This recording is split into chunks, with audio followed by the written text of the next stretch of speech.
Masters అందరికీ నమస్కారం. మన గురువుగారికి ముందుగా బ్రహ్మర్షి పితామహ సుభాష్ పత్రిజీ గారికి, మనందరి గురుమాత శ్రీమతి స్వర్ణమాల పత్రిజీ గారికి నా అనంతకోటి ఆత్మ ప్రణామాలు, హృదయపూర్వక నమస్కారాలు. అలాగే ఇక్కడికి విచ్చేసినటువంటి ఆత్మస్వరూపులందరికీ ఆత్మ ప్రణామాలు. ఇక్కడ ఉన్నటువంటి వ్యక్తి ఎవరో కాదు, నాకు ధ్యానాన్ని మొదట పరిచయం చేసినటువంటి నా గురువు గారు. ఆయన నిజంగా ఈరోజు రాలేను మేడం, ఏదో ఒక టైంలో వస్తానన్నారు, కానీ ప్రారంభానికి ముందే వచ్చేసారు. Thank you sir. Me valuable సమయాన్ని మేము తీసుకోము, మీ సందేశాన్ని తీసుకుంటాం. పిరమిడ్ స్పిరిచువల్ సొసైటీస్ మూమెంట్ వ్యవస్థాపకులు బ్రహ్మర్షి పితామహ పత్రిజీకి నా హృదయపూర్వక ధ్యానాంజలి. ధ్యానమే ఒక కల్పవృక్షం. 2001లో నేను ఈ ఊరికి వచ్చినప్పుడు ధ్యానం గురించి ఎక్కడికన్నా వెళ్ళి చెప్తే కూర్చొని నిద్రపోవడానికి అంత దూరం రావాలా, గుళ్ళు కాడికి రావాలన్నా, ఒక ఆశ్రమానికి రావాలన్నా అని చెప్పి అనేవాళ్ళు. కానీ కంటిన్యూస్గా పట్టు వదలకుండా మేము కృషి చేయడము, తిరగడము, పత్రిజీని దాదాపు 4 times ఇక్కడ పెద్ద పెద్ద ప్రోగ్రామ్స్ పెట్టించినాం 2001 నుంచే సార్తో. అట్లా చాలామంది టీచర్సు, చాలామంది డాక్టర్సు తయారయ్యారు. ఇప్పుడు ఈ ఒక్క నెలగా మన డిస్టిక్ డిపిఓ రాయచోటి మొత్తం పోలీసులందరికీ ధ్యానం పరిచయం చేస్తూ, నేను ఎలక్షన్ మెజిస్ట్రేట్గా ఉన్నాను ప్రజెంటు. నా హోదాకి నాకు పరిచయమైనటువంటి అధికారులకు అందరికీ కూడా ధ్యానం చెప్తూ, ప్రతిరోజు ఒక అటవీ ప్రాంతానికి వెళ్ళి అక్కడ ఉన్నటువంటి ఆలయానికి వెళ్ళి ధ్యానం చేస్తాం. అది ఎక్కడో తెలియదు, మాకే తెలియదు.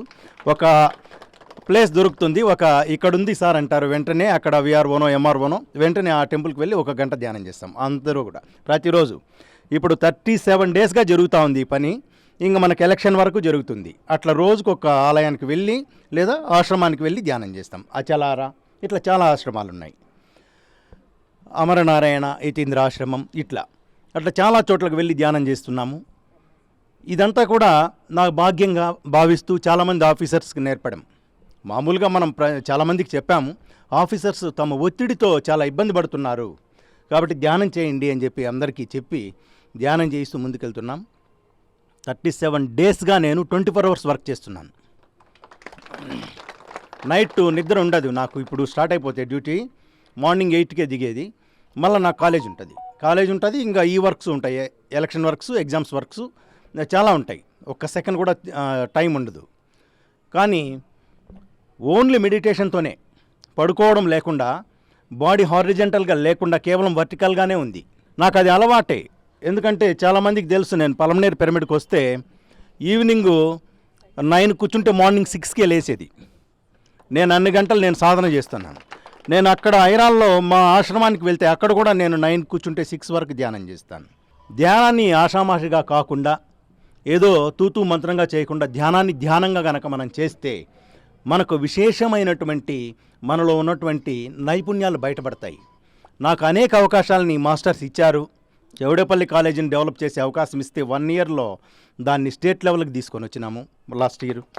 ఇప్పుడు నాకు తంబళ్ళపల్లి కాలేజీని డెవలప్ చేసే అవకాశం మాస్టర్స్ ఇచ్చారు. దాన్ని కూడా స్టేట్ లెవెల్కి తీసుకొని వచ్చేదానికి నేను 100% ట్రై చేస్తున్నాను.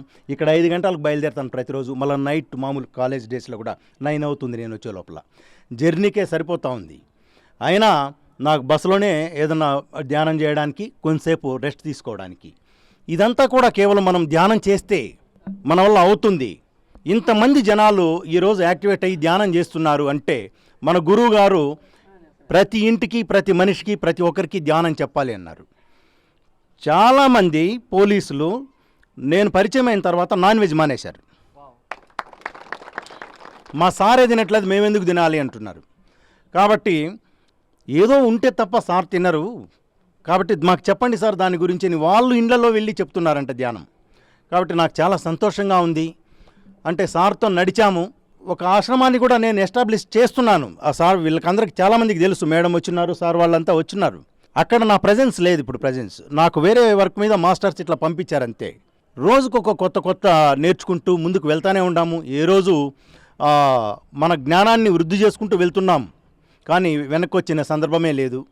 మేడం లాంటి వాళ్ళు దాదాపు కొన్ని వేల మందిని మన రాష్ట్ర వ్యాప్తంగా తయారు చేశాము, చాలా చోట్లగా తయారు చేశాము. టీచర్స్ని చాలామందిని తయారు చేశాము. ఎందుకంటే టీచర్స్ మీద ఎక్కువ ఫోకస్ పెట్టి గవర్నమెంటే నన్ను అపాయింట్ చేసి ఒక స్టేట్ రిసోర్స్ పర్సన్గా అపాయింట్ చేసి ధ్యానం చెప్పమని చెప్పింది. స్టేట్లో ఉండే టీచర్స్కి అందరికీ 2007 నుంచి 11 వరకు నేను చెప్పాను. అట్లా 2007 నుంచి 11 వరకు మన రాష్ట్రంలో ఉండే అందరు టీచర్లకు ధ్యానం చెప్పే బాధ్యత చాలా వరకు తీసుకొని చేశాము. చాలా సక్సెస్ఫుల్గా చేశాము. సార్ కూడా చాలా సంతోషించారు. సార్ని కూడా నేను ఇన్వైట్ చేశాను. తిరుపతిలో అఫీషియల్ ప్రోగ్రామ్ జరిగినప్పుడు మీరు కూడా రండి సార్ అని చెప్పి సార్ని అక్కడికి ఇన్వైట్ చేశాను. పత్రిజీ వచ్చి చాలా సంతోషించారు. ఆయన నేను ఎక్కడికి పిలిస్తే అక్కడికి వచ్చాడు. అడివా ఇది చెట్ట లేదు అని నేను పిలిచిన ఏ ప్రోగ్రామ్కి దాదాపు నేను ఒక 10 నుంచి 14 ప్రోగ్రామ్స్ చేస్తుంటాను సార్తో. నేను ఎక్కడికి పిలిస్తే అక్కడికి వచ్చి సార్ వెయిట్ చేసి మరి ఆ ప్రోగ్రామ్ని సక్సెస్ చేసి వెళ్ళారు. నేను సర్వదా సార్కి జన్మల అది తీర్చుకోలేనటువంటి బంధము, చిట్ట చివరి బంధమే గురువు అంటారు రజనీష్.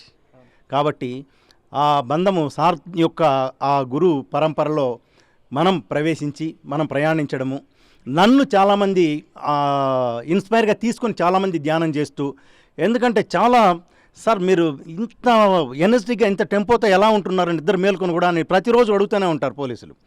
వాళ్ళు నైట్ డ్యూటీ నాతో చేస్తారు, మళ్ళీ డే వాళ్ళు పోయి నిద్రపోతారు ఇంట్లో. నాకు డే నిద్ర ఉండదు, నాకు వర్క్ ఉంటుంది. కాబట్టి ఇదంతా ఎలా ఉంటుందంటే కేవలం ధ్యానంతో ఉంటుంది. ధ్యానం కరెక్ట్గా చేయండి, మనలో ఉన్నటువంటి దివ్య శక్తులు మనకు బయటకు వస్తాయి. చిన్న అనారోగ్యం కూడా లేకుండా హాస్పిటల్కి పోకుండా, నిన్న చెప్పారు విద్యాలయాలు, దేవాలయాలు ఇవన్నీ కూడా మన పిరమిడ్ యొక్క దీనికి అనుసంధానం కావాలి అని చెప్పారనమాట. వైద్యాలయాలు తుర్లపల్లిలో, ఆ తుర్లపల్లికి వెళ్తేనే నాకు చాలా సంతోషం అనిపించేస్తుంది. ఎందుకంటే నా ఫస్ట్ పోస్టింగ్ విలేజ్. నేను అక్కడ కలగన్నా ఇక్కడ ఒక పిరమిడ్ కడితే బాగుండురా అని చిన్న పిల్లలతో చెప్పేవాడిని. పేరెంట్స్ కూడా చాలామంది ధ్యానం అంటే ఏం సార్ అని చెప్పి అనేవాళ్ళు. నా కళ అక్కడ ఇది ఫుల్ఫిల్ అయింది. కాబట్టి చాలా సంతోషంగా నాకు ఈ అవకాశాన్ని ఇచ్చినటువంటి మీకు అందరికీ ధన్యవాదాలు తెలియజేసుకుంటూ, ముఖ్యంగా స్వామీజీ వారిని వేదికని అలంకరించవలసిందిగా, తమ ఆశీనులు కావాల్సిందిగా ప్రార్థిస్తున్నాము. మనకు ఒక గొప్ప అవకాశం. ఎంతోమంది ఈ సాధు సంతులు మన హిమాలయ పర్వత సానువుల్లో, పర్వత ప్రాంతాల్లో ధ్యానం చేసి మన భారతదేశాన్ని దివ్య ఆధ్యాత్మిక శక్తికి నిలయంగా తయారు చేసి ప్రపంచంలోనే ఒక ప్రత్యేకమైనటువంటి దేశం భారతదేశం అనేటట్లు గర్వించే స్థాయికి తీసుకొని వెళ్తున్నారు. మనందరికీ ఆత్మోన్నతిని కలిగిస్తున్నటువంటి ఇటువంటి మహానుభావుల పాద ధూళితో మన దేశం పరమ పవిత్రంగా మారింది. ఈ అవకాశాన్ని కల్పించినటువంటి మేడం గారికి, సార్కి, ఇక్కడ చేసినటువంటి మీ అందరికీ నా శతకోటి కోట్ల కృతజ్ఞతలు, ధన్యవాదాలు. Thank you so much. Thank you sir. Thank you madam. Thank you.